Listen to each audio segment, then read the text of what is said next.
Welcome to Daily English Practice. Learn English easily and speak confidently. Hey, everyone. Welcome back to the Daily English Practice podcast from Daily English Practice, where we don't just learn English, we live it. I'm your bubbly co-host, Emma, and I'm literally bouncing in my chair right now because today's episode is one of my absolute favorites. And I'm Alex, the guy who still remembers what it felt like to freeze up in the middle of a sentence.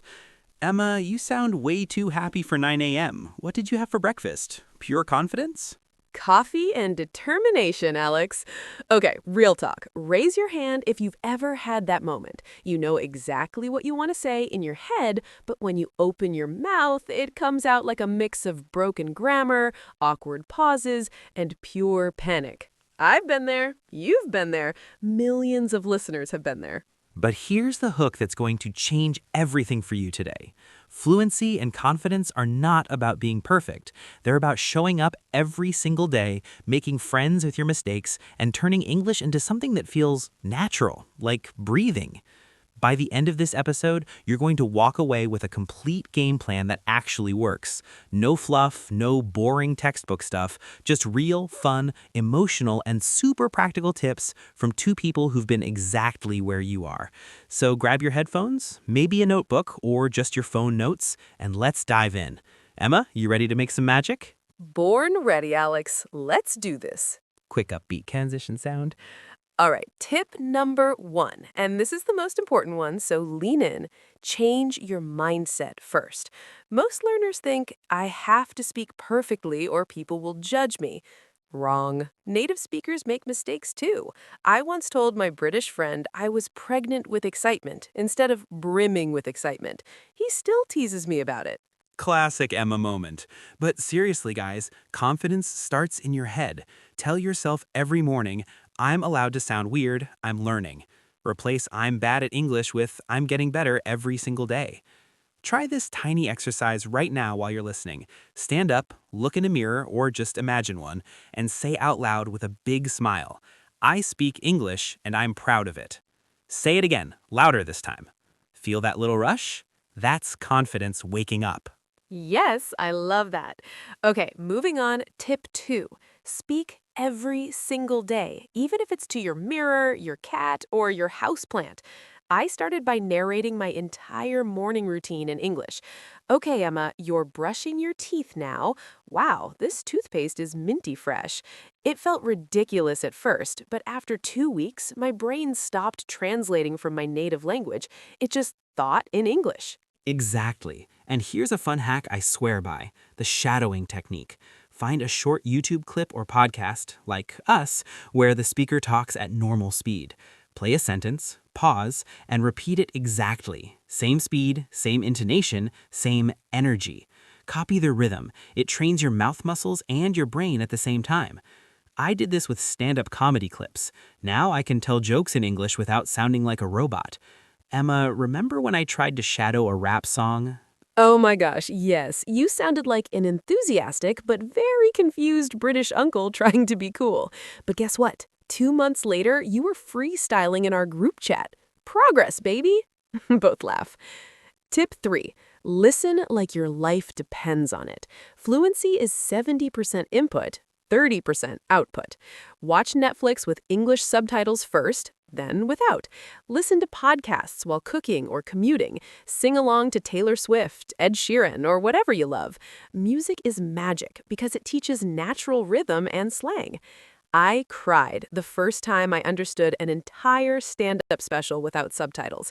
Actual happy tears. That emotional moment is real, guys. When you suddenly get a joke in English, that's when you know you're becoming fluent. It feels incredible. Now, tip 4. Build vocabulary in chunks, not single words. Don't memorize happy. Learn over the moon, on cloud 9, thrilled to bits. Use them in sentences immediately. I keep a today I'm feeling journal in English. Some days I write I'm absolutely buzzing. Other days I'm a bit under the weather. It makes vocabulary stick because it's emotional and personal. Love that. Tip 5. Record yourself and become your own biggest fan and toughest coach. Recorded 2-minute story about your day. Listen back. You'll hear your own like, and flat intonation. Then record it again trying to fix it. The improvement in just 1 week is shocking. I still get butterflies when I listen to my old recordings, but they remind me how far I've come. It's emotional, but in the best way. Tip 6. Time for some real-world practice. Find a language partner. Apps like HelloTalk, Tandem, or even our Discord community in daily English practice are perfect. Emma and I started a weekly English-only coffee chat on Zoom.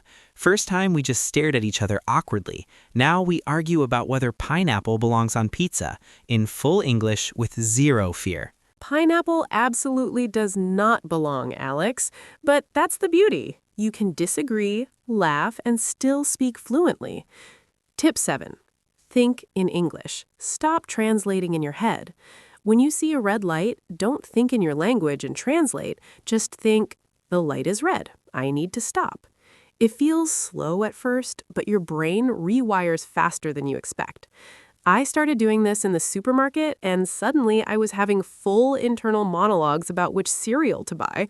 Hilarious and effective. Tip 8. Focus on fluency first, accuracy later. In the beginning, just keep talking even if you make mistakes. The more you pause to fix grammar, the more you lose confidence. Native speakers care way more about your message and your energy than perfect grammar. Trust me. And the final big tip, number 9, be patient and celebrate tiny wins. Fluency isn't a switch you flip, it's a snowball rolling down a hill. One day, you'll realize you just had a 20-minute conversation and didn't even notice you were speaking English the whole time. That moment? Pure joy. I still remember mine. I helped a lost tourist in London, and she said, "Your English is amazing." I almost cried on the street. We've all got that story waiting for us. Soft, inspiring music fades in underneath. So here's your action plan right now. Pick one tip from today and do it for the next 7 days. Record yourself once this week. Message us on Instagram or in the comments. Tell us which tip you're starting with. We read every single one. And remember, you're not learning English anymore. You're becoming an English speaker. There's a huge difference. Thank you so much for spending this time with us today. If this episode made you feel even a little more hopeful or motivated, hit that like button, subscribe, and turn on notifications so you never miss an episode of Daily Speak English. Share this with a friend who's also on this journey, because we grow faster together. We'll see you next week for another fun, practical episode. Until then, speak English, make mistakes, laugh at them, and keep showing up. You've got this. We believe in you. Bye, everyone. See you soon.